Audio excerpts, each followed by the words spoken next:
Oh, we got to talk about the puppy. Okay. Okay, we're going. Hey guys, Christopher Stolle here from Realm of Mist Entertainment, and known for breaking the fourth wall, as you see behind me.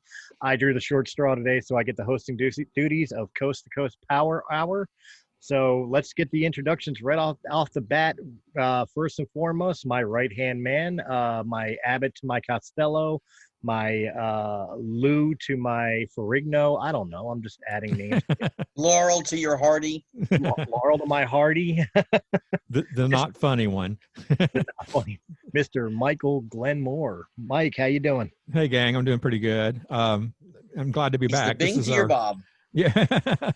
This is Scotty Schwartz talking in the background, and Sorry, he's a funny guys. guy. No, he's good. He's good. Oh, I like your dog. The dog's the star of the show. Yeah. This is Miss Elizabeth. Miss Elizabeth. Now I got to do a Macho Man voice. So next, obviously, is a first timer here on the Coast to Coast Power Hour.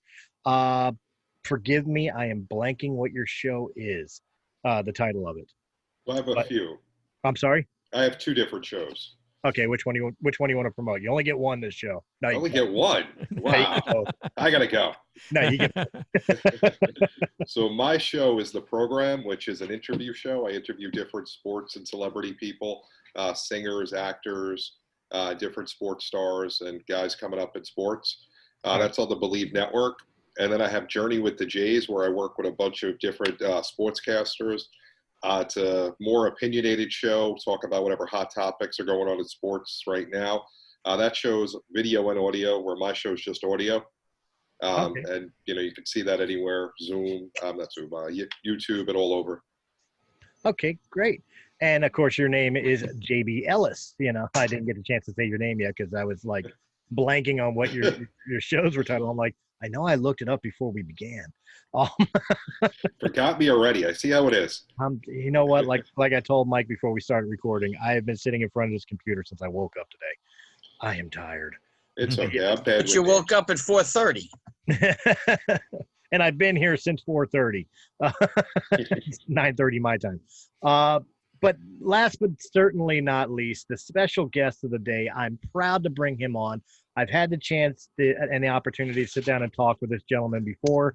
I was supposed to meet him at a meet and greet in Philadelphia, and unfortunately I was unable to attend, which I felt terrible with. But this gentleman, there's not a nicer guy on the planet, and anybody who could talk about children movies would be this man, since he was one of them classic children's movies. Ladies and gentlemen, Flick himself, Flick lives, Scotty Schwartz. Hi, gang. Again. Hi again. All right. So first and foremost, like we'll dive in a little more. I'll let Michael start us off here. Talk a little bit about your individual podcast. I want to get people who are listening to this Power Hour a chance to get to know you guys and your individual shows and where they could find them shows before we really get into the conversation topic at hand. Sure. I have two podcasts that I do. The first one is In a City Like Yours, which is a true storytelling podcast where I ask my guests to come on and tell a story of something that's happened in their life that has changed them in some significant way. I've said that so many times, I've got it down pat. But anyway, that's my show for In a City Like Yours. And the other one is called Scott H. Silverman's Happy Hour, where I'm the co-host with Scott Silverman, who is a addiction recovery expert. And we talk about things in the addiction recovery world and so forth. And both of them are found on all popular podcast platforms, and soon to be Scott H. Silverman's Happy Hour will soon to be on YouTube, coming out this 1st of September. So I'm looking forward to that. All right. And Mr. JB. Yes. So I do The Program, which is my show, interview-based audio. It's on the Believe Network. I've had some Andre Dawson, who's a Hall of Famer, Scoop Jackson, who's a big-time reporter on ESPN, some up-and-coming players that were in the NFL draft, some actors and singers. It's a lot of fun. And then, of course, Journey with the Jays, which is the opinionated sports show all over. And that's on YouTube as well as audio as well. Well, I got to ask, as a Philadelphia fan, have you had anybody important, like Philadelphia players? Larry Boa, There you go. great guy. He was really nice. That is truly important. And of Yeah. course, Mr. Scotty Schwartz, I know you don't necessarily do podcasts, but anything in particular going on in your world right now? Well, I mean, I have my social media, Scott Schwartz Actor. That's the page you go to for the like and all that stuff to follow me. I'm going to be north of Minneapolis coming up here for they have a monthly card show, and I'm going to be doing that. And I'm doing the Great Smoky Mountain Comic Expo next in October in Tennessee.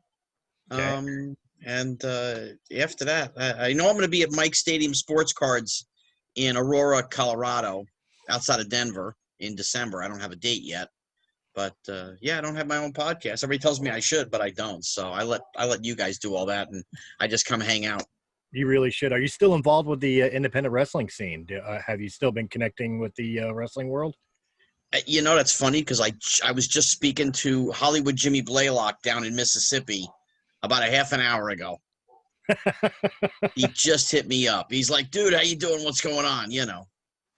So him and Stan Sierra and Lawler goes down there once in a while. And Derek King is one of their guys who's retired like 64 times at this point. I mean, so a little bit. That's one of the things that our publicist Steve Joyner had told me about Scotty when he first introduced me to him, was just not just the fact that he's Flick from the Christmas Story, but the fact of the matter is I used to be a professional wrestler, an independent professional wrestler, and he's like, oh, you and Scott should get together because Scott's been involved with wrestling since God knows when. I'm like, are you kidding? When did little Flick get a part of wrestling? I was mesmerized at finding out that you've had a very long standing in the wrestling world. Yeah. No, I got in with the gang back in September of '85 with WWF, and I hung with them for 14 months, 15 months, whatever it was, and then I moved to California, and they didn't do much out here. So I mean, to say I probably went to like 2 shows over 12 years, that would have been it. Right. And but I was more or less out. I mean, that whole era of The Rock and Stone Cold and all that stuff, I wasn't a part of it at all because I was here and not back east. And you get older and your priorities change and all that. And met Jerry Lawler at one of the conventions at Schiller Theater in New Jersey. And he's a Christmas Story fanatic, and I knew everybody he knew. And he's like, "Oh, dude, you got to come to SummerSlam," which is actually on right now as we're doing this. Not that we really care, but it was SummerSlam, 7 years ago now, and Right. kind of ring me back into it. And I followed it for a while, and I talked to some of the guys. Nice. Well, let's go ahead and hop into a subject that is kind of your world and mostly all of ours for the most part in the entertainment world. We wanted to talk about movies. This is a subject that Michael and I have been sitting on for a good 2 months now. Yeah. We've been trying to talk about this.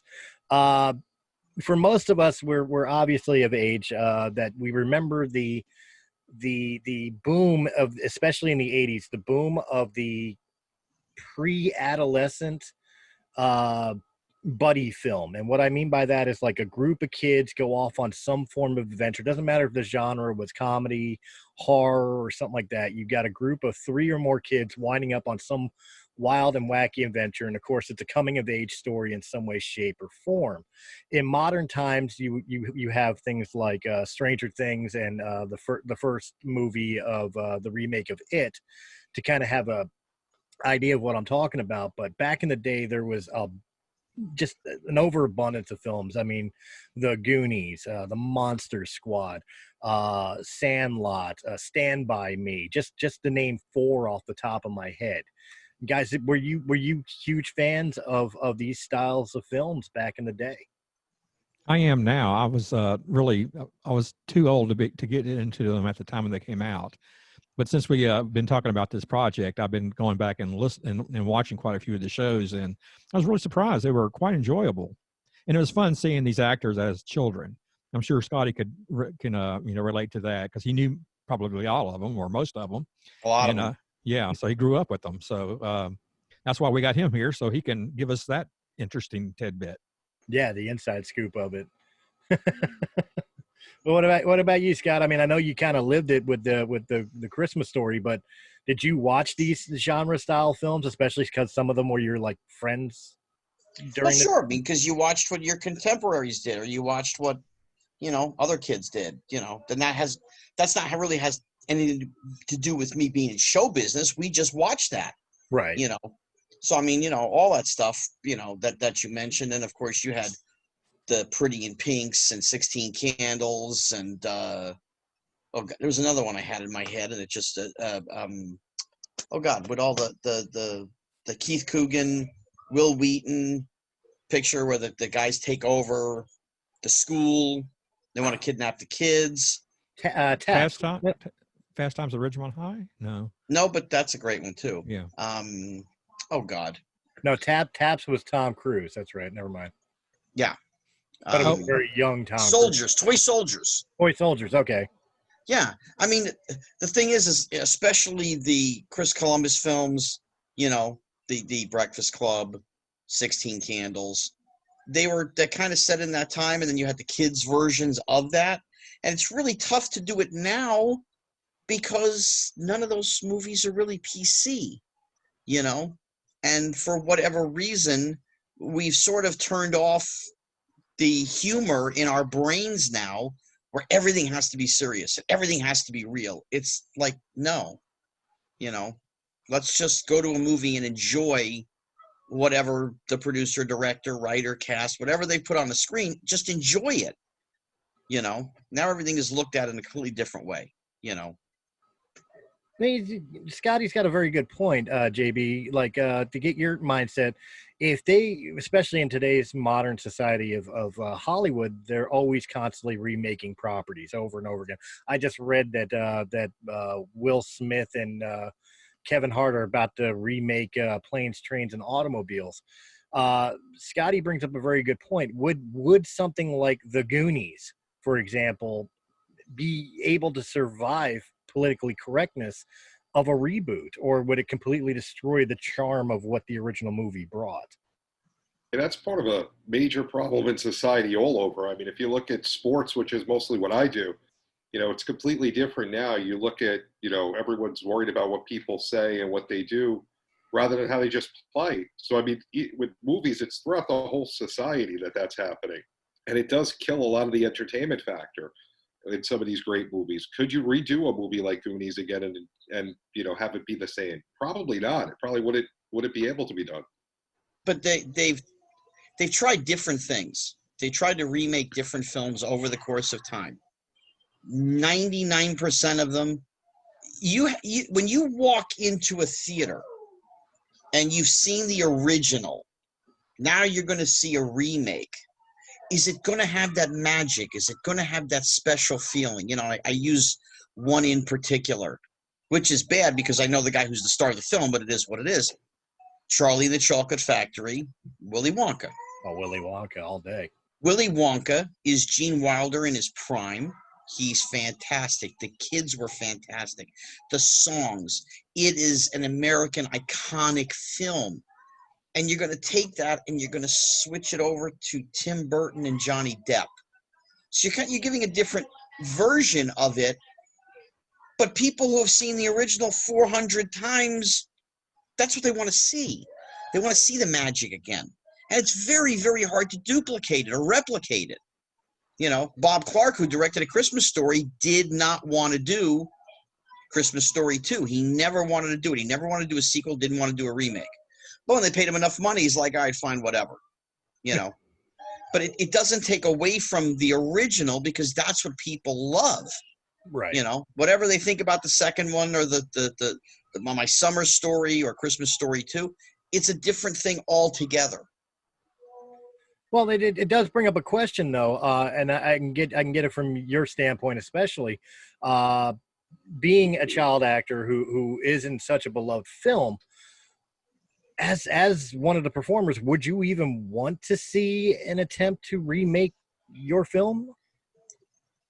You can't remake it. You can't get lightning in a bottle twice. It just doesn't happen. The closest thing was actually myself and Bob. We were out to dinner. He loved this place called Norm's out here in LA. It's a 24-hour joint. And his dinner was at between 11 and midnight at night. That was his dinner time. Okay? He was a vampire, I always say. Okay. And we had actually tossed around ideas of the older kids, meaning me, Peter, Zach, Yano, Ian, or we go Ralphie, Randy, Scott Farkas, Grover Dill, Flick, Schwartz, as adults. And it's their relationships, but it's also their kids' relationships. How do they get along? How do they treat each other? Is Scott Farkas's kid still a bully? Is Grover Dill kid the bully? You know, I mean, we tossed it around a couple times, but it never got anywhere further than that. You know, because you can't just go, we got it. It just doesn't happen like that. See, personally, I would accept that. Like, if you told me that you guys were doing a Christmas Story 3 where you guys were the adults and now the story's being told by your children, you know, the best way I could describe it, I would accept it. The best way I could describe it is we have a movie coming out now, this coming week, with Bill and Ted Face the Music, where it's almost kind of a passing of a torch to Bill and Ted's children. You know, I would accept that more than what I mean is like if Hollywood turned around and said, look, we're going to do the Christmas Story, beat for beat the same movie, but we're going to make it for modern times. Right. It would be totally different. And the general public will accept the kids growing up. They understand that. Mm-hmm. So that's okay. You know, but to turn around and recast everybody, you're going to have a new Ralphie and a new Randy and a new Scott Farkas. Wait, we like the first one. You know, we like the first guys. Just bring them back and work with that. You know, Bill and Ted's is a different thing because you've always had Keanu and you've always had Alex. So it's them. Great. So those will always work, you know, unless they're, you know, Caddyshack too, you know, whatever, you know. But you're keeping the original members, you should still be able to do well because you've got a fan base that's built in already.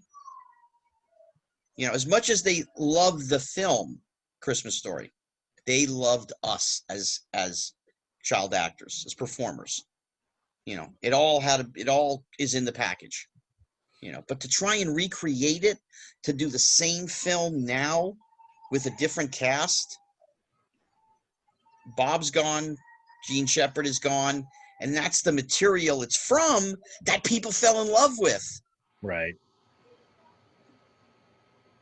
No, I'm right there with you. Like I said, I would be more accepting if somebody were to come out today and say, hey, we're making you know, Christmas Story The Next Generation. As opposed to we're rebooting Christmas Story. Yeah, we don't have to be the stars of it. No, you make the kids the stars. Right. But you've got to see Ralphie's. You got to see whoever the kid Ralphie. You got to see the father. You got to see Ralphie. Mm-hmm. You got to see Flick. You got to see Schwartz. We're gonna concentrate on the kids, but we're still gonna see the parents, and the parents are the ones that people fell in love with. Especially if you see the parents, like obviously we mean Ralphie more than anybody else here, in that because we got to see their Ralphie's home style growing up in the original movie. Mm-hmm. You got to see a parallel of Ralphie becoming his father. You know what I mean? In a sense where, you know, like we all swear we're not going to be like our parents, and then we grow up being pretty much like our parents. So if Ralphie's a turkey thief and constantly yelling at the neighbor's dog, then it's fitting, you know, the continuity's there. Well, no, you could see Ralphie as like a banker. Yeah. Because he wasn't a dumb kid, you know, so he could be a banker. You know, Flick was the wise guy. So maybe he's a stand-up comedian. That would make sense. Scott Farkas the bully. Listen, he's a mechanic in a you know, car shop if you've ever seen one. You know, divorced and in debt. Of course. Grover Dill. You know, you guys, I don't know if you guys have seen Yano, who was Grover Dill, but he is what we would call a brick shit house. He's built like a Mack truck. So it's hysterical because Grover Dill owns a gym. I mean, the idea is very quickly, if you know them and you think about it, of what the fathers would be, but Right. it's where the kids are, you know. My daddy this, my dad that. Yeah, my dad kicked your dad's ass, you know, whatever, you know. But you have to throw all of the PC stuff out the window because kids aren't PC. You know, they're just kids. Well, besides Exactly. the PC thing, to throw it out to the other two guys here as well, you know, when I think of like a modern day film, I think about or a modern day version or rendition of the buddy films of the days. The thing is like the kids got on their bikes and went out on a wacky adventure, whether it's to go see a dead body or go find buried treasure or whatever, what have you. I mean, in modern society, could that work with youth generations that do nothing but sit on their phones or playing on tablets and computers, you know, and Xboxes? Like, how would we get that human factor that was a big appeal to these style of films out of modern day sensibilities? Do you guys think it would even be possible? ahead, Anything is Jimmy. possible. Yeah, I mean, you know, nowadays, like you said, kids don't go out. You don't ever see kids out in New York. I mean, they're at home playing video games on their phone. So, you know, going on a bike and going for an adventure, they wouldn't know what that is. When I was growing up and Scotty was in the movie and, you know, we'd go out, we were out all day. If we play video games, it was because it was raining or it was late at night and it was the summer. We weren't playing video games, you know, in the middle of the week, 3 o'clock in the afternoon. No, you weren't allowed to do that. You were out playing ball or going somewhere, doing something, having that type of adventure. Right. Nowadays, would kids be able to relate to that? That's a great point. Yeah, I mean, I played football, baseball with my friends, basketball when I wasn't going to auditions and stuff like that. I'm just saying normal stuff, you know. I mean, riding our bikes to the golf course, you know, playing a quick 9 holes, doing whatever. That's what we did. Now it's sitting at the tablet, and this is what they know, you know. And again, the world has changed. People have changed. You know, I mean, I was a kid, 12 years old. I didn't have a cell phone. We didn't have cell phones. You go outside, you go play at your friend's house. When it's time to come in, it's either you're in before the darkness, or mom would stick her head out the front door and scream to me a block and a half away, and I'd hear like, "Oh, guys, I got to go home. I got to go for dinner." Kids don't understand that. Now mom just picks up the phone and sends you a text and says, "Hey, get your ass home." But 9 times out of 10, you don't have to. JD, Upstairs in the room. JB, it's you're perfectly on the money with that. Would kids even grasp the concept of going out for an adventure? Well, Mike, it would have to be something different, you know. It's a shame. It's really a shame, I think. How could we get back to that somehow? I mean, you can't force kids to go out and have a good time out in the yard or whatever. I remember in the summer, the first thing I did was take my shoes off. And I didn't have my shoes on the whole summer. That, you know, that to me told me that I was not going to school, that I had a summer vacation. And, you know, I rode my bike everywhere. We went all over the neighborhood and we met all these kids that lived in the neighborhood, and it's just not that way anymore. But, you know, I don't think kids, most of the time, kids are creatures of habit. It's what they do every day. So if we took away the social media, if we took away the cell phone, you know, the securities that parents want now, the cell phone thing, and the kids, you know, just, hey, listen, go over your friend's house, go play. You know, I was at my friend Kenny's house all the time, shooting basketball, whatever, playing golf. My parents never called his parents' house to say, hey, where is he? They knew where we were. Today is just different. Now a kid, they go around the corner and the mother's panicking. Where's my child? It's like, your kid's 15. He's going to be just fine. What the hell are you worried about? When did this become the thing? You know, but you have to take away social media. You have to take away, you know, the comforts of being able to just sit at home and go outside. Well, I think because of social media, parents have learned the horrors of what could be out there, and that's what they're afraid of. They're afraid their kid's going to get abducted by some psycho and molested or what have you, which, you know, could happen anyway. You know, that doesn't mean just, you know, because now that was happening back then when we were kids as well. Maybe not as often, but not as much. And I think the major reason, and, you know, I'm comparatively to most people that are sitting in this panel right now, I'm one of the younger guys, but I mean, I would imagine that it happens more now than it did back in the day, because of the fact that, you know, there used to be something called community. Thinking about it when I was a kid, when I was out in the street doing whatever it is I was doing with my friends, I didn't have to worry about my mom and dad or grandparents, as it were, in my case, keeping an eye on me, because I had the whole neighborhood knowing who I was, where I was, and would contact my grandparents if, God forbid, I was doing something wrong, or if, God forbid, I got hurt or abducted or something. And I think nowadays, part of the reason why a lot of kids are more susceptible to being abducted and all is not just because of the fact that they aren't well informed, because they are, but it's because of the fact that even the neighbors, the adults, just aren't looking out the windows anymore. They aren't paying attention to the neighborhood. It's all internal. Everybody just worries about their own shit and screw everybody else. Yeah, back in the day when you had kept your front door unlocked, that's another thing that has gone to the wayside. No one keeps their front door unlocked anymore, or at least not around here. Yeah. I'm in a community. I know my neighbors on both sides. Behind me, the guy in front of me. I know the ones over there. I know the kids play over there.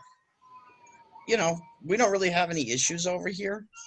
But, and I also live in a community where it's a more red than blue community. And pretty much every other house has guns in it. People know that.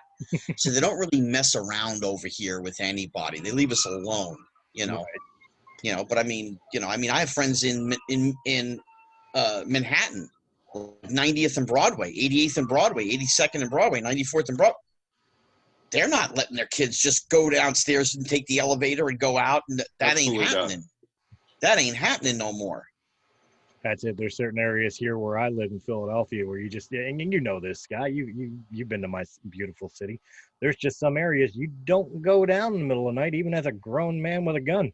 Yeah, JB, you're in New York, is that right? Yeah, I'm in Brooklyn. Oh, okay. Well, yeah. When we were shooting Christmas Story, Cleveland was not a good town. It's not what you see today. Everything was run down. Everything was boarded up.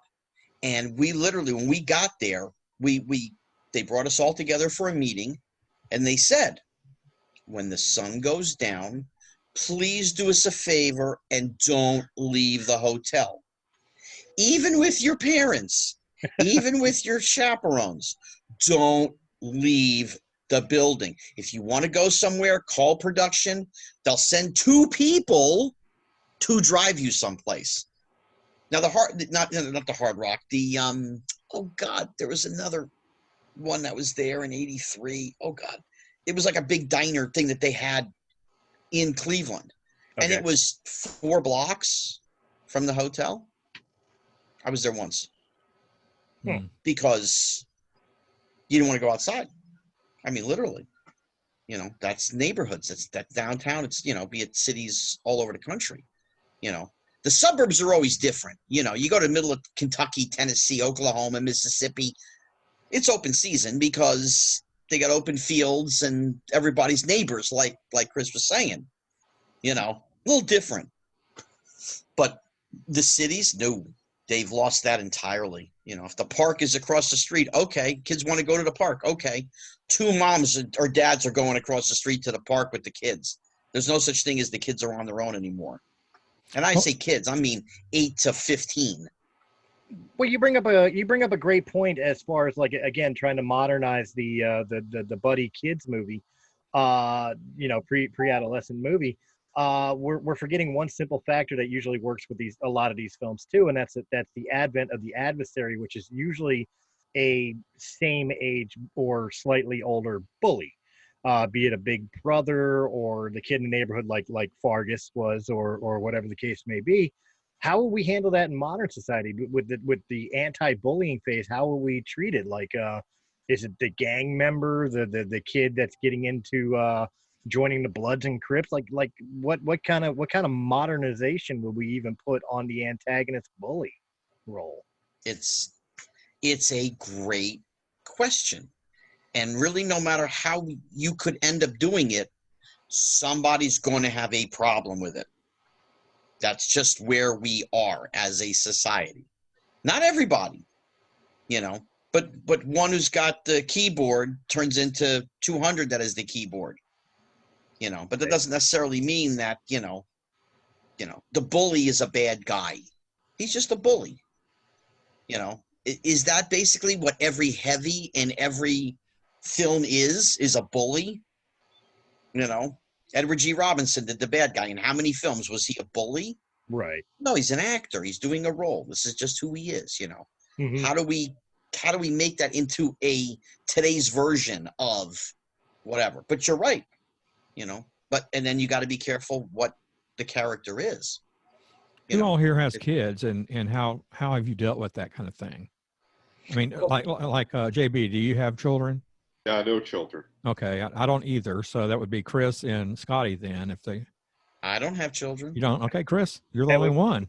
Well, with my children, I've been lucky so far, knock on wood. My two youngest, who are 11 and 10, are pretty well liked by everybody in their school. So they're kind of the popular kids. No, not popular in the sense of like, you know, oh, Buffy and, you know, shit like that. But I mean, like my son's a goofball, so everybody likes him. He's kind of the class clown. And my daughter just gets along with everybody. The only time I really dealt with bullying was my older son, and it's a weird scenario because it's one of those types of situations where my oldest son kind of asked for it. It's one of those deals where he'd like go pick a fight with the bully. In which case, okay. like, well, you kind of brought that on yourself, man. You leave him alone, he's leaving you alone. Don't mess with it. I had a deal. I dealt with this yesterday, not a week ago or a month. Yesterday, a friend of a friend. This kid, 10 years old. He's almost 11. He's on the chunky side. He's getting bullied. Oh. Now he's having semi-depression, and what do I do? And this and that. And his parents, they're his mom and dad.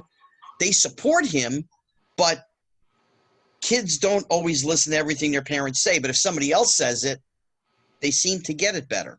Right. So I went and met with them yesterday, and I sat there with the mom and the dad and the kid, and we talked and whatever.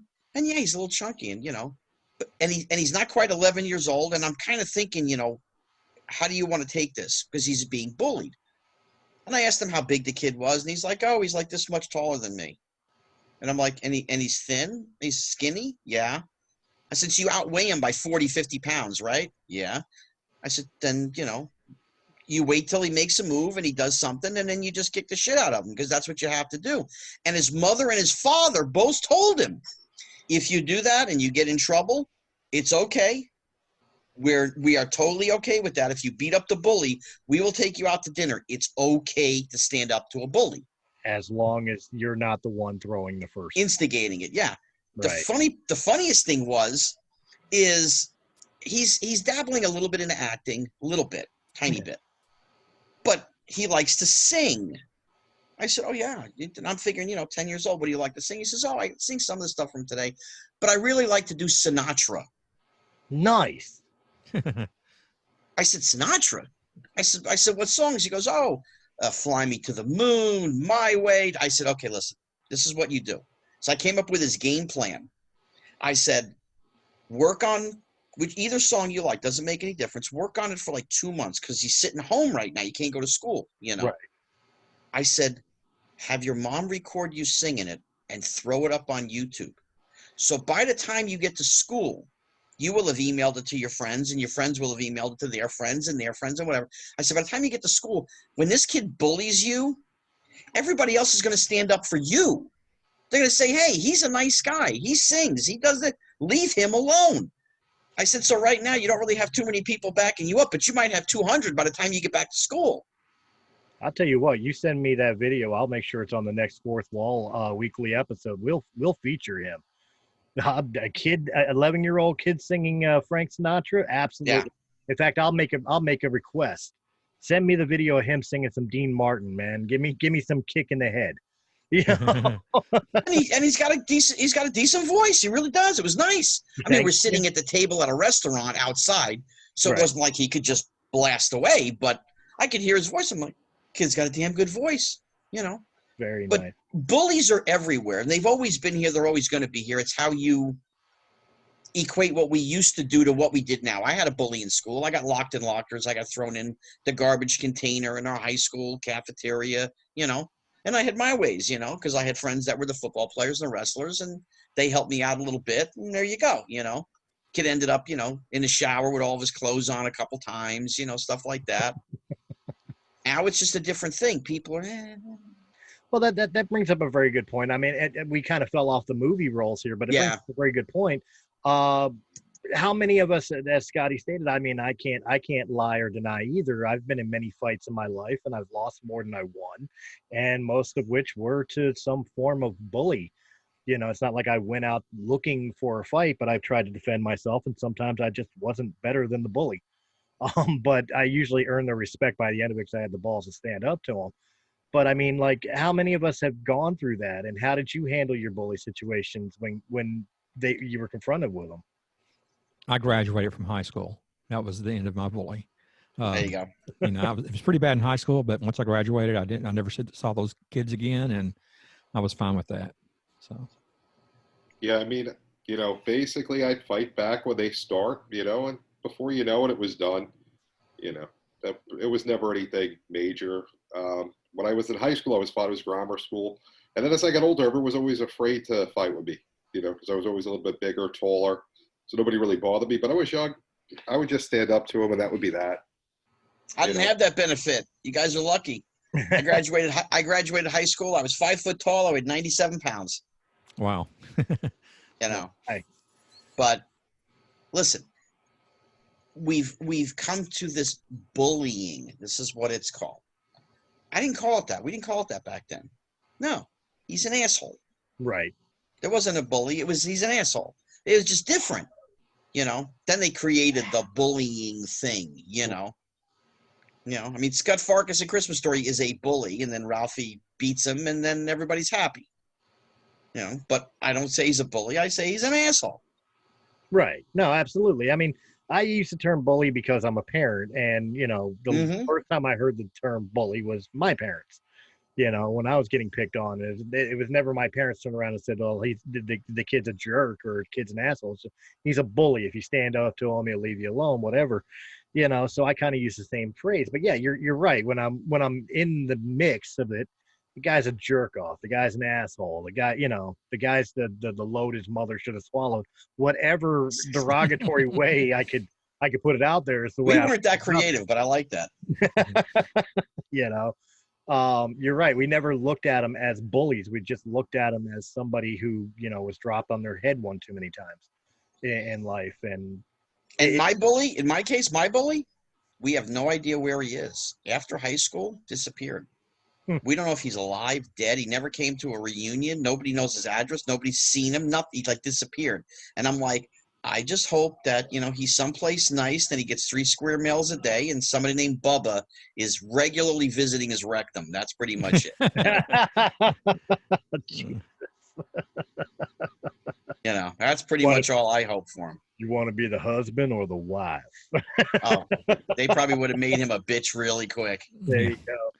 But no, that brings up a very good point too. Is like sometimes some things that like even films don't necessarily visit all too much is the bully after the fact. You know, normally like you said with Fargus, you know, Fargus gets his ass kicked by Ralphie. And that's the last you see of Fargus. You never see what becomes of Fargus later. Like does a Fargus ever grow up and realize, dude, I was kind of a jerk, or I was an asshole, or do they become that much more? Do they become the Jeffrey Dahmers of the world? Yeah, who knows? Or why they were bullies to begin with, or why they were bullies to begin with. Yeah, I mean, a lot of times there are kids that they have some problems at home. It may be, you know, tough dealing with your father or dealing with your mother, and then you take that out on somebody at school and you feel big again. So you just got to wonder what they're going through. But nowadays, it's not even so much, you know, a bully as in face-to-face. It's online. It's on Facebook. You know, you write about somebody. It's hidden. You know, at least in our day, if somebody said something, you were there. You could confront it. Now, anybody could say it anywhere, and you're like, it's so much different. JB, you hit the nail on the head. We used to leave it in school. You got on the bus, or you rode your bike home, or you walked home, whatever it was, and it was over until the next day. Now, before you even get home, it's ding, ding, ding, ding, ding, and you're getting hammered and just hammered with it until basically you go to sleep at night. You know, so it's a 24-hour thing, and it's leading kids down a path of darkness. I mean, how many kids at 12, 13, 14, 15? Now, I bring this up because it's one of these topics. One of my best friends that I've known for almost 40 years, 35 years, his 15-year-old son this past year took his own life. Oh, God. And I don't say that to be like, oh, what? No, it's what happened. And I had to fly back and, go to a funeral, and it's like I'm standing there with my friend, and they just, the kid had depression, and this was happening, that was happening. They tried to help him and this and that. He couldn't swing it. He couldn't get out of it, And this is a upper middle class kid. They weren't poor by any means, no stretch of the imagination. His father ran collectible shows with some of the sports guys that JB, and he runs the Philly card show. Oh wow! I mean, it's a shame. It's hard for the kids nowadays. It's so different. We had the opportunity. If somebody said something that was to us, we could confront it. We could do something, or we could do nothing. However, we chose to deal with it. Right. Like you said, now if they don't do anything, before you know it, there's 100 different posts. Who's seen it? It's going throughout the whole city, not just the school. It's very hard. And we as adults look at it differently than we as 14-year-olds. Right. If we had to go through that nonsense at 14, you don't think the same way. This is the end of the world. Oh my God, they said this about me. Not understanding and realizing in 2 weeks, nobody remembers anything anyway. But to them, it's the end of the world right now. And, that's just. And it's also the sign of the times, like you said before, because like adults even deal with it. I deal with it on a regular basis because I share political points of view that may not be, liked by other people. And I get the bullying all the time. And, social media has definitely made people have, I always call them keyboard cowboys. They've gotten way too comfortable with saying shit without having the repercussion of getting punched in the mouth. Now, I'm an adult. As a kid, you're right. When we were kids, you could confront it, you could run away from it, you could leave the school, and the worst case scenario is you just got to worry about, am I going to cut school or pretend to be sick the next day so I don't have to deal with it again? But your home was your sanctuary. Your friends out on the street was your sanctuary. Once you left the problem area, you really didn't run into that kid, that bully again till the following day going back to school. Now the problems follow you home as a kid because of social media and shit like that. And I get it. I get where Scott's saying it's like it follows you 24/7. And of course, as an adult, we're just going to be like, well, okay, turn off your Facebook for the day.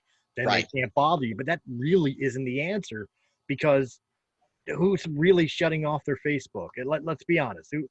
As much as we should cut back on social media in the world, who's actually doing it, especially children?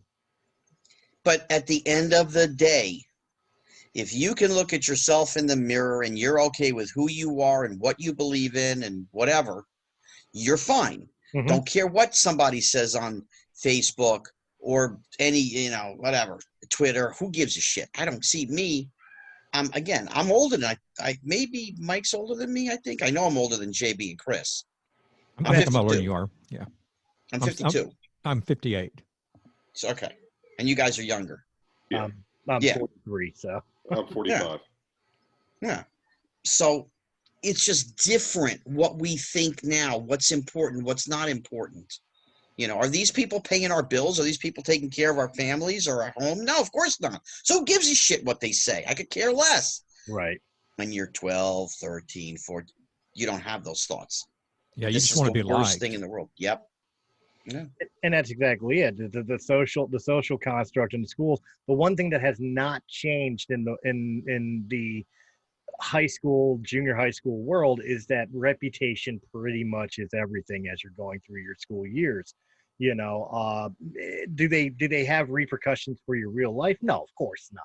You could be the class loner or the class valedictorian at the end of the day and still wind up working at McDonald's at the same time. It doesn't matter. Or you can wind up being the next guy who creates the next NASA rocket to Mars.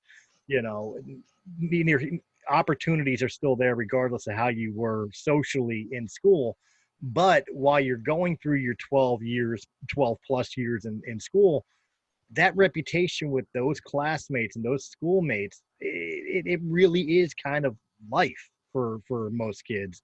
Yeah. That if somebody even remotely jokes about you being disliked by somebody, has major repercussions to your self-esteem, your ego, and how you associate with your other classmates. And unfortunately today, it standards, like back in the day, if somebody spread a rumor about me in high school, the worst case, or in elementary school or a middle school, worst case scenario is you have me turning around and punching you in the nose in the hallway.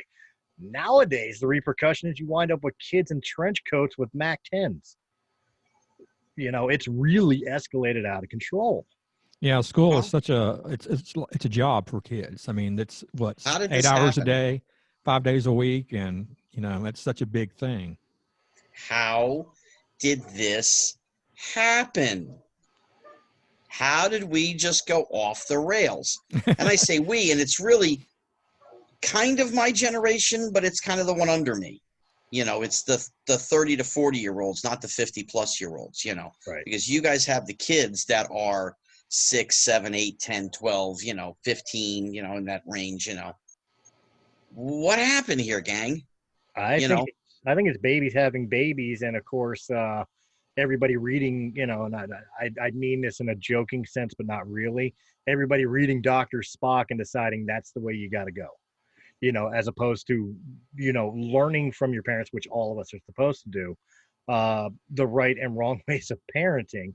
And it doesn't matter if you believe in spanking your child or not spanking your child, punishing them or whatever, however you punish them or whatever. The main thing at the end of the day is teaching human decency and kindness to your children, morality, right, true right and wrong. And I think Respect. and respect. And I think those are things that Respect. highly missing in a lot of child Monstrously. development today. Well, teachers So are with doing a all- lot of teachers are bringing up kids now. It's not so much their parents doing it anymore. It's the teachers. They're with the teachers more than they are with their parents most of the time. True. And they're with their friends and they're on social media more than anything else. Mm-hmm. There's no sense of community. When we were growing up, you knew your neighbors, everybody knew each other. Like we said earlier, if you were out and your mother called you, you didn't go, somebody else would tell you, your mother's called, you go home. Now it's, let's get the cell phone and see what's happening. We'll take a video of it. Yeah. And post it somewhere. There's no community now. Nobody, works together. Kids are too structured. So how do you take all of this that we just went over in the past 15 minutes or so and say, okay, we're going to make a teen movie today that's going to resonate with people. They're going to like it. It's going to be fun, or whatever the case may be, whether it's Gremlins, Goonies, Monster Squad, oh God, what's the River Phoenix picture with Will Wheaton? We Explorers? just said it too. Toy Soldier. Not Toy Soldiers. The River Phoenix picture with all the 5 kids with Stand by Feldman. Me. Oh, Stand by Me. Stand by Me. How are you going to do that today and sell it to the average teeny bopper from 14 to 24, that age group that loves Stand By Me? Yeah. How are you going to do that today? They have no concept of what that life is. It's hard to do that stuff, man. 16 candles. How you going to do that with, a girl holding up a pair of panties and, Michael Hall holding up panties in the dance? What are you, crazy? I could see something similar, and this is me spitballing. Take it for a grain of salt, and take for a grain of salt. I am not a filmmaker in any way, shape, or form of the word. But I would imagine the only way we could really pull off, like, setting it back into the examples of the kid style movies that we were talking about back in the 80s and early 90s, but setting it in modern times is maybe parents sending their kids off to some sort of summer camp or even a disciplinary camp where they have the technology taken away from them and they start to learn the value of the community friendship and cooperation between each other to do whatever it is that they do in that film, whatever it may be. Maybe because they're so bored, they find an old book, and in that book it states that somewhere on the ground somewhere there's I don't know, old World War II bunker or some crap like that, just for the sake of argument. So they wind up looking for it, and they wind up getting lost in the woods, and now they've got to figure out how to get back, or whatever else. I don't know, something like that. I think would probably be the only way we could really get it back to that innocence of friendship and camaraderie between the group. As long as nobody said, well, the counselors taking away their cell phones is violating their civil rights. So we can't do wow, that. You hit that one right on the head. Yeah. Personally, again, this is just my personal thing, okay? And I don't have kids. Right. I always say I don't have kids. I understand, but I mean, I got plenty of friends who got kids. Any kid under high school should not have a cell phone in school. There is no reason. Mm-hmm.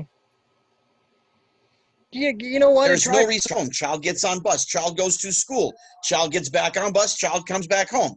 End of story. Have a nice day. There's no reason for them to have a cell phone. Oh, it drives me nuts. It drives me nuts. My daughter this year has to have a $90 Texas Instrument calculator for math. She's got to have one. It's in the school manuscript. They sing you every year to tell you what they need, for the school year. They expect me to buy a $90 calculator for an 11-year-old girl. By the way, excuse me, when I was 11 years old, you guys suspended me for a calculator on my watch. Now we encourage it. And not only do we encourage it, it's got to be the expensive one. I can't go to the dollar store and buy a calculator. No, it's got to be a Texas Instrument.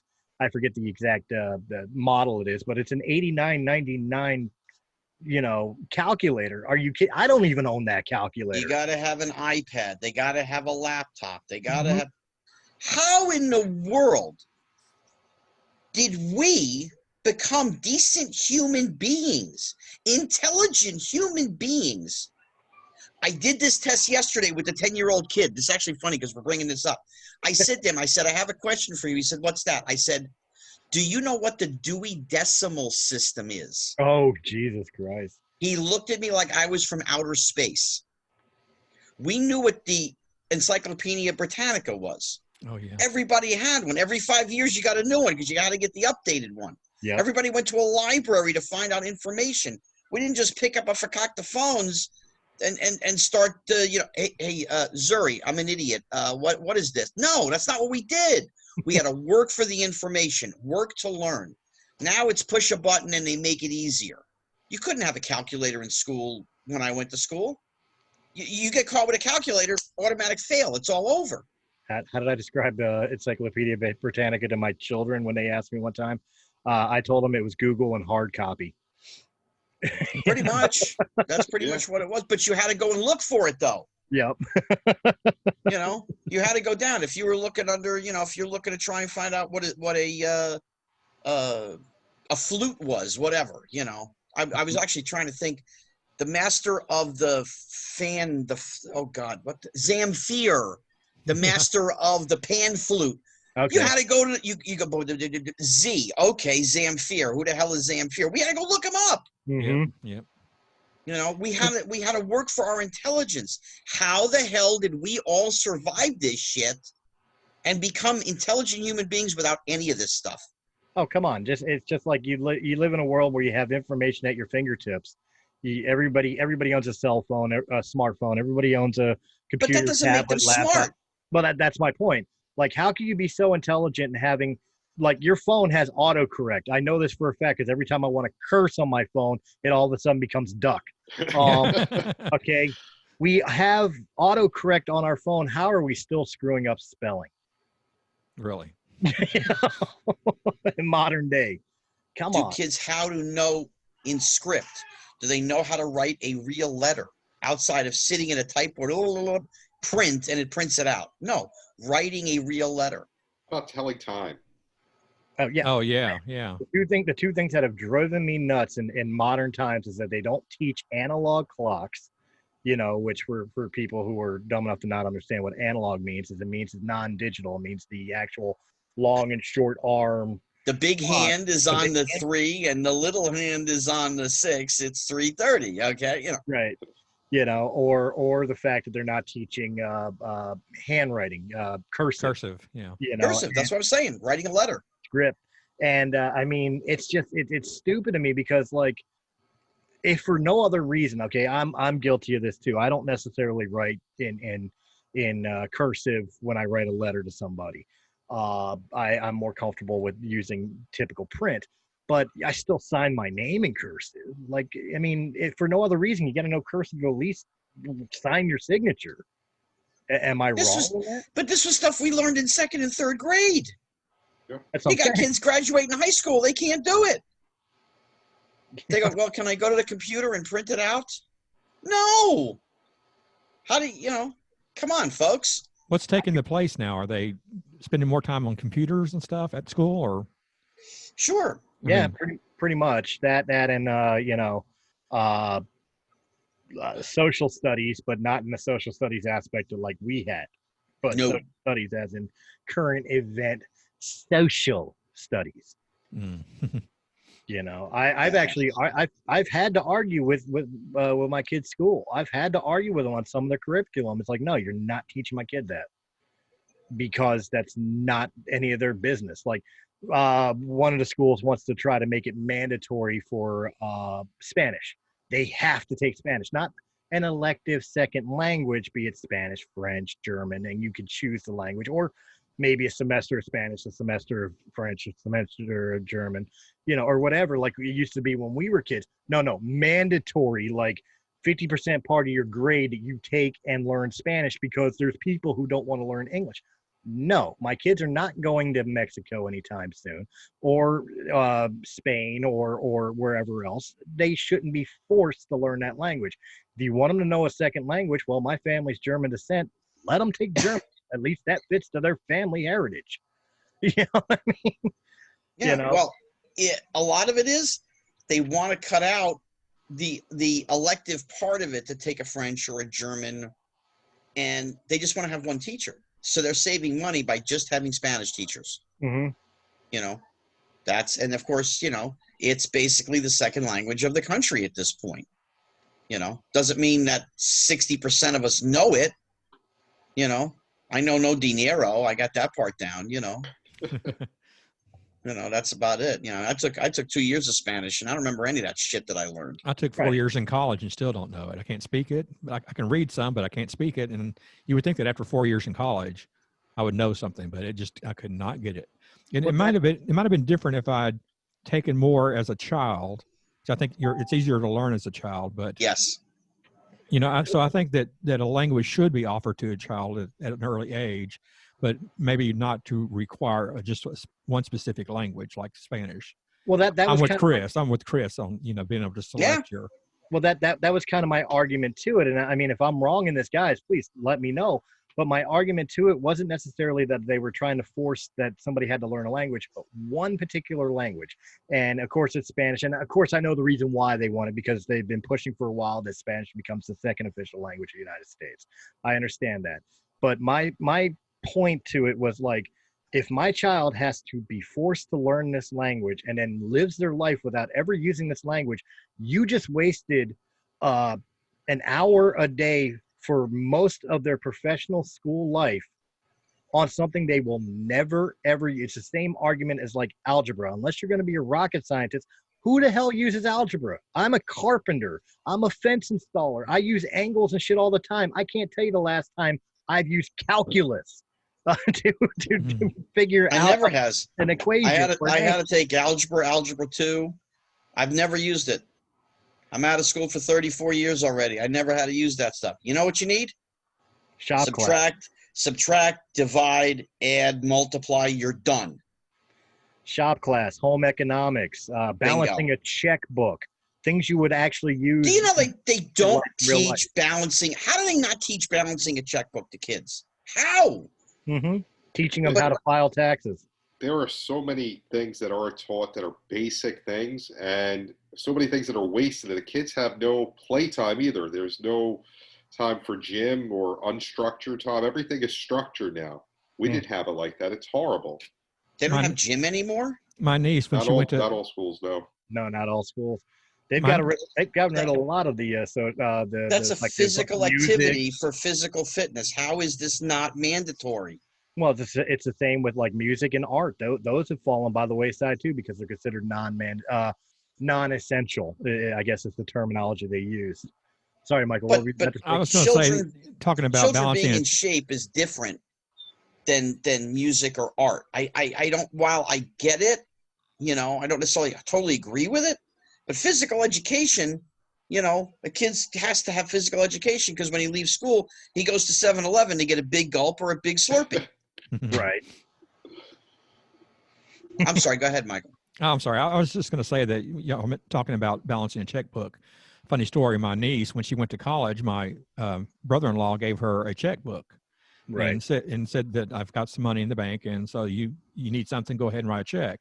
Well, she thought that she, if she wrote all the checks that were in the book, she was okay. And she got overdrawn, and he was like, what are you doing? She goes, well, I've still got checks. I still got checks. Yeah. So that, So she thought when the checkbook was empty is when she was out of money. when she was out of money. Yeah.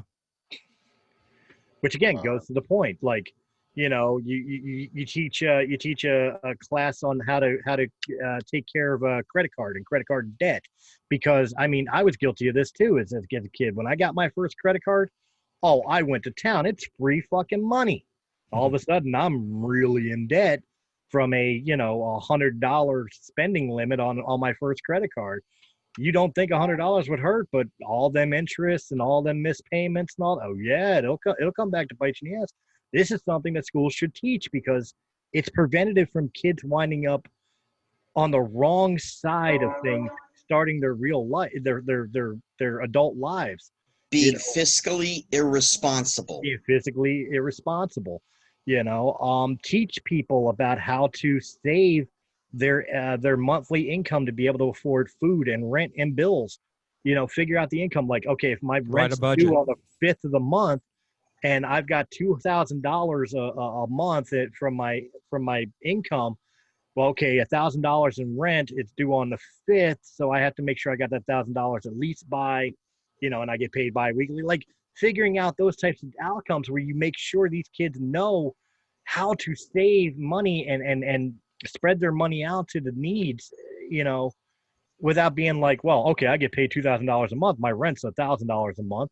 So I can afford that $2,000 bike right now, and then all of a sudden it becomes the first of the month. It's like, well, how do I not have money?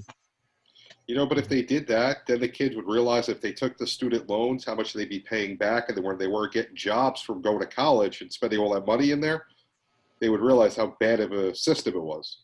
Yeah, but you know what? College isn't the fact that even the loan debts, and I agree with you on that. I do agree with you. But the loan debts isn't necessarily the fact that they can't pay it back because they can't find a job. There's plenty that went to college that got good paying jobs after college. The problem is all the ones that owed debts paid tens of thousands of dollars to learn, lesbian interpretive dance as their major instead of something that actually would benefit them out in the real world when it's time to get a real job. You spent $80,000 on a major that at the end of the day is still going to have you stand at McDonald's asking people if they want fries with that. That's not the college's fault. That's yours for making piss poor decisions. Listen, I'm one of the people. I understand student debt. I never had any of it. I went to one semester of community college, whatever. Right. I understand it. But if you're 18, 19, 20 years old, you go to college, you agree that this is what you're spending, this is what you have to pay them back. Now, does the government need to make a profit on that? No, of course not. Because that's really who all the student loans are backed by the government anyway.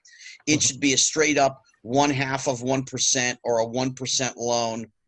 Call it a day. You don't get it for free, but we're certainly not gouging you either. To make it easier for these kids to pay it back. I got a friend of mine who's a lawyer here in Los Angeles, okay? He passed the bar now, I want to say 4 years ago. He went to Loyola and Marymount, okay? To this day, he still owes about $110,000 in student loans. His payment's $1,500 a month, and the interest is just in there, and it's just in there, and it's just in there. Right. Well, no, and it's beat the shit out of him, I absolutely agree that college tuition prices are way too high, especially for what you get in the end of the day. But what I mean is that there is a difference between the ones that like your friend who took a career that was beneficial, to which he is making a good amount of money, even though he's still drowning in debt. He's making those payments, Yes. as opposed to the other ones who are, erect that much in debt, but they took a useless course as their major and are wondering why they're not making Bill Gates money from it. So they want to rely on the government to pay it off, or they want somebody. No, you agreed to the terms and the conditions of the loan.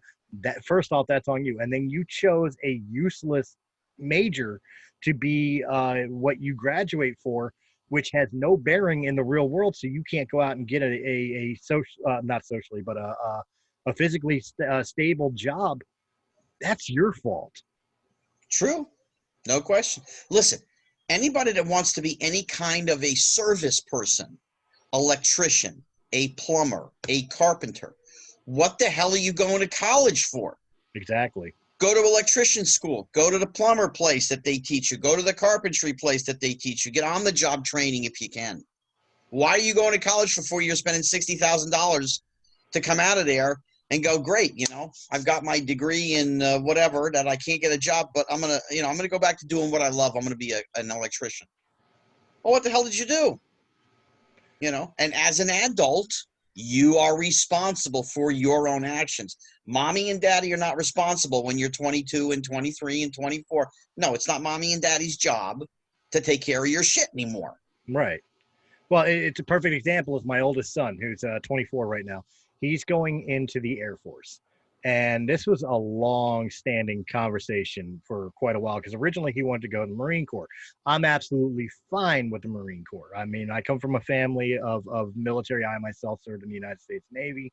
I have no problems with it whatsoever. But what I told him when he was looking at the Marines, I said, unless you're looking to be a lifer, or when you get out, you're looking to be in something like law enforcement, I would choose a different branch. And he said, why? I said, Marines are taught to kill. There's not really many jobs in the Marine Corps that are made for life outside of the military. I said, whereas in the Army, in the Navy, in the Coast Guard, they have job applications that will fit in the civilian world. Well, now he wants to be an aviation mechanic for the Air Force. That's what he's going. Great. Perfect. He can get a job with Boeing or something if he doesn't want to make a life in the Air Force. When he gets out, he can get a job with Boeing or with, I know any airline or any airline. Yeah. Any airport, any airline. He gets some sort of trade outside of the service. And that was something I was drilling in his head for years through this conversation. The guy that lived across the street from me, his daughter went into the Army. She wanted to go into dentistry. That's perfect. They put her in dentistry school. Mm-hmm. She's going to spend probably, she's young. She'll probably stay in for 20 years because being a dentist is being, whatever, but she'll walk out of there and she could open up her own dentistry in 5 minutes. Oh, absolutely. Because she's walking away not only with the schooling, and the schooling paid off in her enlistment, but she's walking away with the experience. Of course. From it. Of course. Highly recommend. How did we get into all this from movies about teens and kids? I'm just wondering. Because we realized that there's no way we could do these films in modern times without adding these types of situations in. JB wants to go back to Larry Boa. Yes. Right? I don't know. Are we making you a little uncomfortable in this conversation, JB? No, not at all. Okay. Larry Boa sat next to me in 1980 at the NBA playoffs at the Spectrum, Philadelphia versus Boston. Him, wow. Gary Maddox, and Mike Schmidt had the little VIP booth right next to mine. Nice. Wow. That's cool. Now there's my Philadelphia hero right there. He just said the name right there, Mike Schmidt. If I ever got a chance to speak to him, I'd probably shit myself. I won't lie. Really good dude. Is he? Nice. So I mean, the long and the short of it is I would never recommend hard enough anybody, even if you don't want to go life, go in the service. They'll take care of you, but make sure you pick a a field in the service that you could walk out of the service and have a career with. Totally. Don't just be an infantryman in the Army or in the Marines if you don't have aspirations outside of to become law enforcement or SWAT team, for example. Because that's where those fields that's where those skills will come into play. But if you're an infantryman in the Army and you're expecting to become a CEO of a corporation who creates dolls, for example, action figures, you're probably not going to achieve that goal as an infantryman because you just don't have the skills. You're still starting at square one when you walk out of out of the service. And the same deal as Scott said earlier, as a kid, as a teenager, as an adult, there is no shame whatsoever in having what most considered nowadays a pedestrian job, but a trade job and going to a trade school.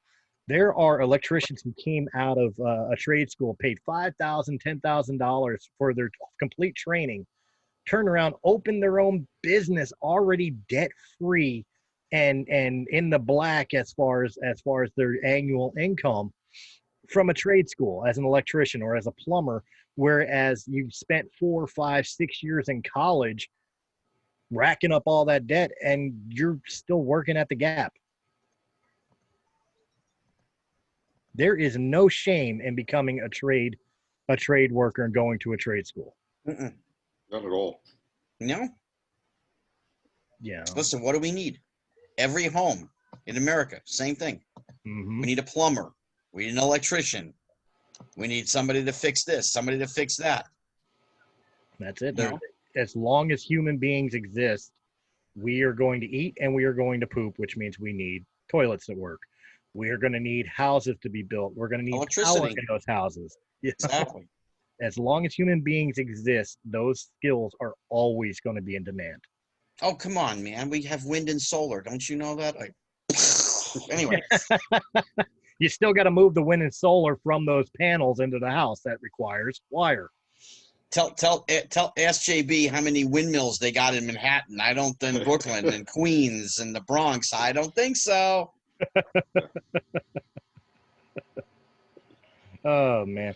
But yeah, I mean, overall, the long and the short of it is I definitely think, like, I don't know if a modern day film could be done with kids. I think we have to have like I said before, and again, I'm no filmmaker. I would say put them in a scenario like that, but we could address a lot of those scenarios just in like the sitting around a campfire in the middle of the night, where these are literally concerns and problems the kids have that they can never find the answer to, and they could literally discuss it with each other the way we just did now. You know what I mean? I don't know. Fantasy type scripts like a Goonies. Okay. Right. It's still fun. It'll always be fun, even to kids of this generation or the next one. They may not have experienced any of that or really understand, that there are tunnels and there are places that really like this exist, To them, it's just a fun fantasy. Right. Whereas our generation was like, dude, if we go up in the hills and the mountains, I wonder if we could find a cave like this. Right. And we go look for the shit, JB would just go to the 88th Street subway and go, dude, it's a fucking jungle down here, I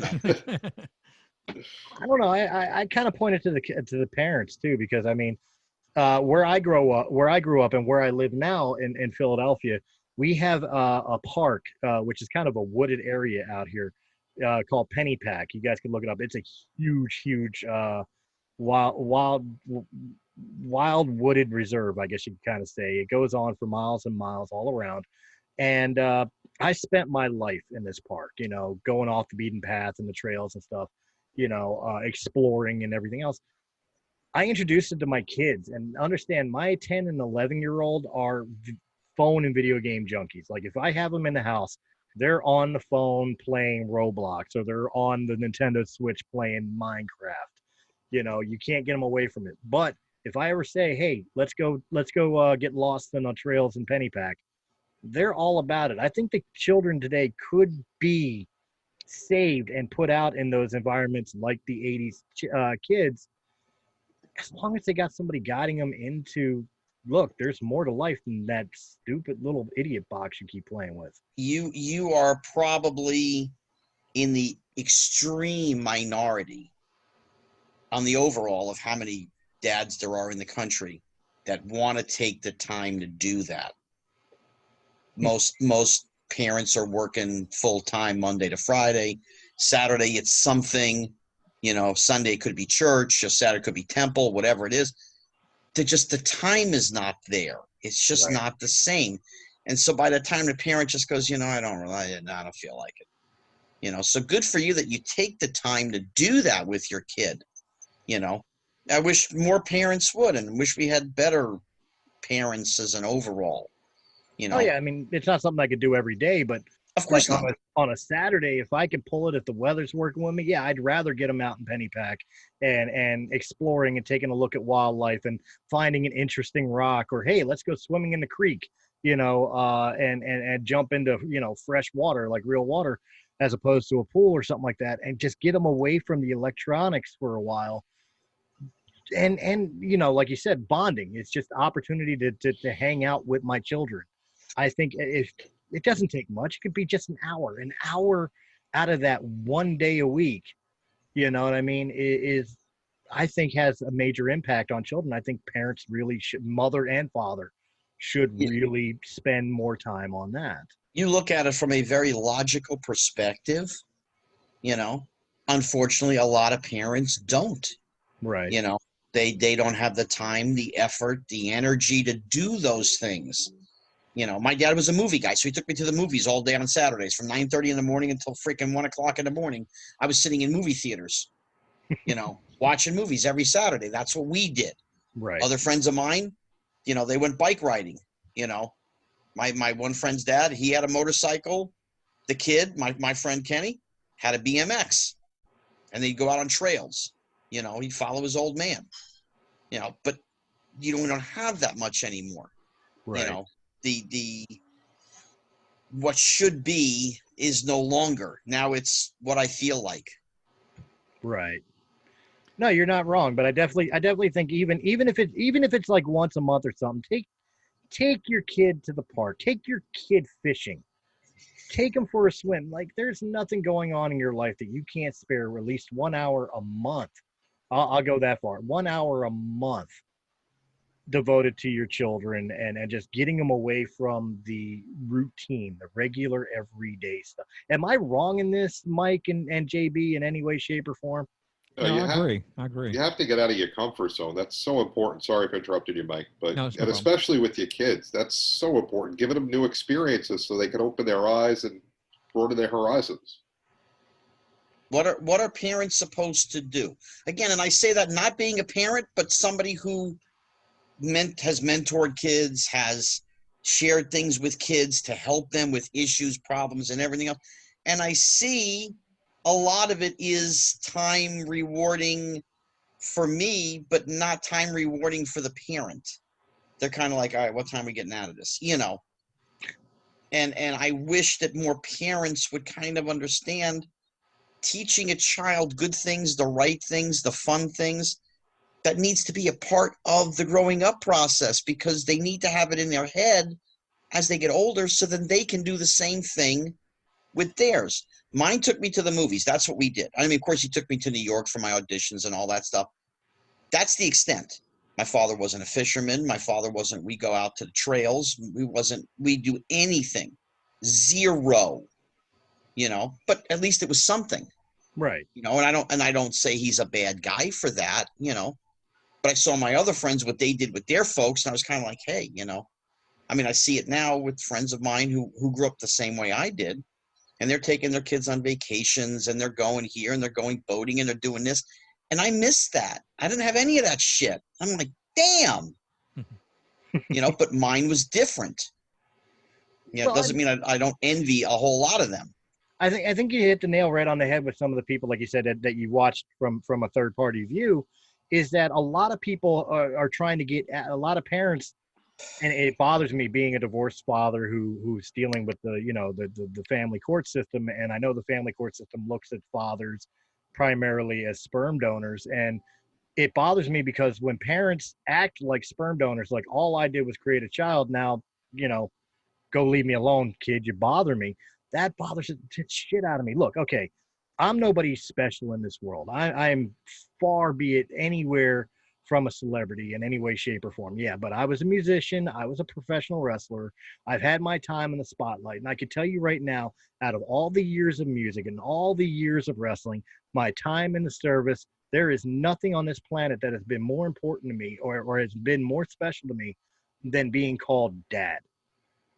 I can't imagine anything on this planet being more important to me than my children, and spending time with my children and building those memories with my children, and hopefully having my children pass that on to their children, in the time to come. As you said before, become creatures of habit.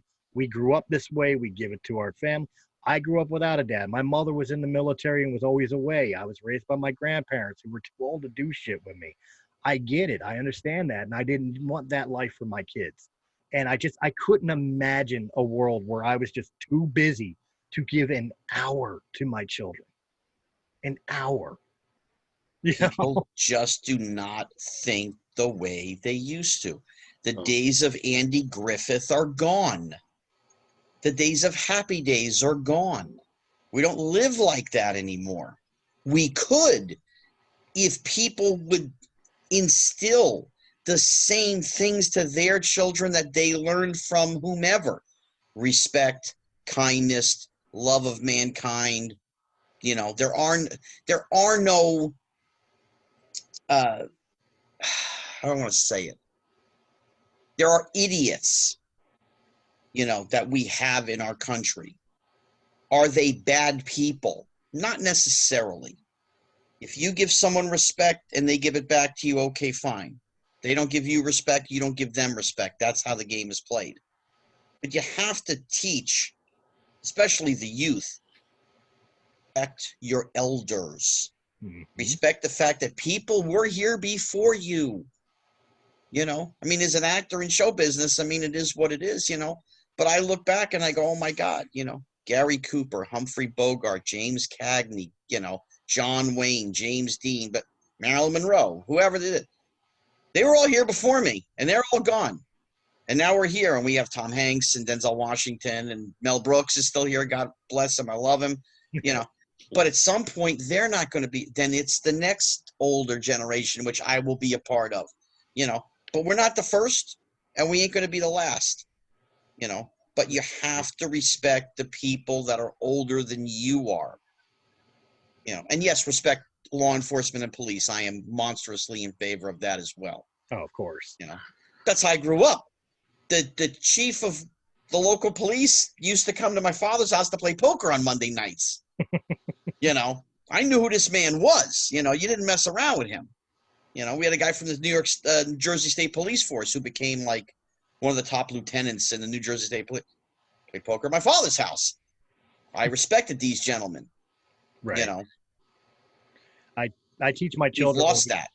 I teach my children when we go to a convenience store or something like that and we see a cop there, I always tell them, go up, shake their hand, and say thank you. Always. And if I'm there and they're in front of me online at 7-Eleven or at a Burger King or whatever, I go, what? How much is there? I got it, guys. I'll take care of it for you. Oh, no, you don't have to. Yes, I do. You take care of our community. I just want to say thank you. That's all. That's it. Done it many times. And for anybody who wants to try to claim that I'm full of shit about like what I mean about my children, understand I've been sitting here this whole entire podcast right now, this whole entire podcast with a Valley AA baseball hat, cap on my hat. I'm on my head. That is my children's little league team.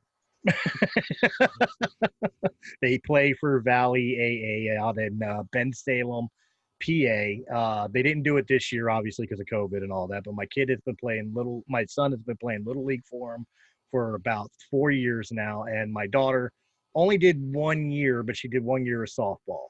And that's why I wear the Valley hat. I don't even live in Bensalem. I just support my kids and their team.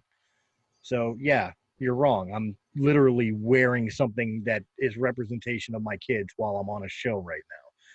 Well, Scotty was just holding up a USA hat, it looked like, I think. Yes, he was. Say something, Scotty, so you'll come on. It's my USA hat. I wear it all the time. Yep.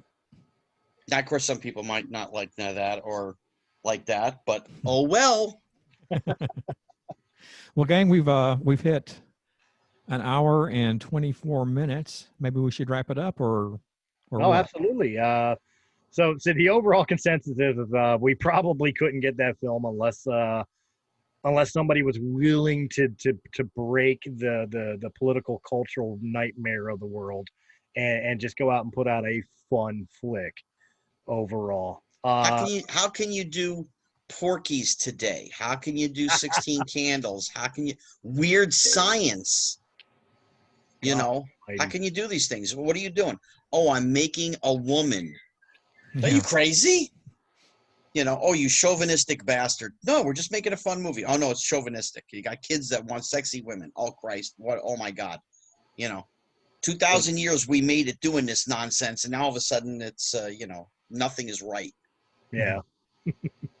So, guys, why don't you go ahead and take a turn around the table and tell everybody where they can find you, and of course your podcast if you are a podcaster, or in general, just so they can get our fans can get in contact with you, check out your stuff, and go from there. Go ahead, Mike. Well, podcast In a City Like Yours and Scott H. Silverman's Happy Hour. I'm on social media at Michael Glenn Moore. JB? Go ahead, JB. So you can reach me on Facebook, JB Ellis. On Twitter, JB_the program. You can listen to the program wherever you listen to podcast or the Believe Network, and Journey with the Jays anywhere you listen to podcast or YouTube. Excellent. And Mr. Scotty Schwartz. And you can find me on Facebook at Scott Schwartz Actor. That's my professional page, I guess, or whatever it is, my public page, and you can just follow me and like me. JB, I'm definitely going to send you a friend's request. I would love to do your show just because Definitely. I'm a sports guy, and we could have great stories and have a great time. And you know, but Scott Schwartz Actor is where you find me on social media. Chris, take us off, brother. Absolutely. Well, before I give my little outro, let me just go ahead and give a thanks to our publicist, which is involved with SJ Promotions and SJ Network, Mr. Stephen Joyner. Guys, if you are interested in a publicist, or if you're interested in having your podcast represented by a publicist, or doing like we do where we get to sit down with people like Scotty Schwartz and have them on our shows, please contact Mr. Steve Joyner at cell phone number 816-605-4561. I can't read this small print. Great glasses. Or email him at stevejnetwork@gmail.com. And of course, you could always find him at s-j-network.com. That is s-j-network.com. And of course, guys, if you enjoyed what you see here and you want to see more, hit that thumbs up button, like, share, comment, subscribe here on the Realm of the Mist Entertainment Network YouTube channel. Check out the podcast of Breaking the Fourth Wall, both our weekly show and our podcast interviews, which drop pretty much multiple times a week. And of course, if you prefer your podcast in audio-only format, we got you covered. Just check out Realm of the Mist Entertainment on Anchor.fm, Apple iTunes, Spotify, Pandora, iHeartRadio, or wherever quality podcasts can be heard.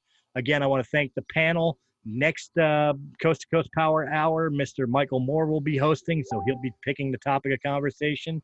I definitely want to thank JB for coming on. I hope he had a blast and will join us again. And, of course, to the Mr. Scott Schwartz himself. This time we didn't ask you to lick any poles, but I very much enjoyed having you on. Yes, very. Thank you so much, Scott. And, guys, we will catch you on the next Coast to Coast Power Hour. Have a good night. Hey, what's up? This is Christopher Stolle of Realm of the Mist Entertainment. The podcast you are listening to is part of the SJ Network.